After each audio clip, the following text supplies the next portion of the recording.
আপনাকে মাফ করে দিলে লস কার? কেমন লস?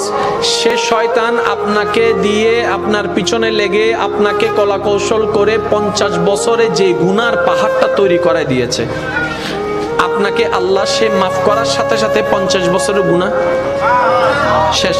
50 বছরের গুনাহ শেষ। এবার শয়তানের পরিশ্রম বৃথা, শয়তানের পরিশ্রম বৃথা। এখন আল্লাহ মাফ করলো কেন?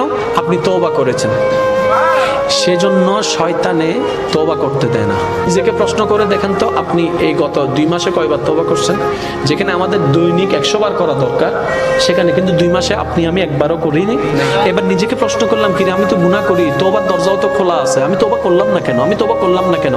আসলে আপনি তওবা করেন নাই নয়, আপনাকে শয়তানে তওবা করতে দেয় নাই। এবার শয়তানকে তার বন্ধুরা জিজ্ঞেস করে, কি রে বান্দারে তুই তওবা করতে দেস না কেন? শয়তান বলে, আমি পরিশ্রম করে 50 বছরে যে গুনার পাহাড় বানাই দিয়েছি, সে যদি একবার তওবা করে, সেটাই যদি কবুল হয়ে যায়, আমার 50 বছরের পরিশ্রম শেষ হয়ে যাবে। তাই আমি বান্দাকে দিয়ে তওবা করাই না। সেজন্য চালাক বান্দা তারাই অন্তত রাত্রে ঘুমানোর আগে একবার হলো মওলার দরবারে তওবার মাধ্যমে নিজেকে প্রেজেন্ট করে বলে, মওলা বান্দা এসেছি তোমার দরবারে, ভিখারি সেজে এসেছি, অপরাধী হয়ে এসেছি, মওলা তুমি রহমান, একটু মাফ করে দাও না। সুবহানাল্লাহ। আজকে থেকে এই আমলটা করার চেষ্টা করবেন প্রত্যেকদিন রাত্রে, এটা যেন মিস না হয়। আমি কি কারো পক্ষে বলেছি ভাই? কারো বিপক্ষে? আমি কি কোনো দলের পক্ষে?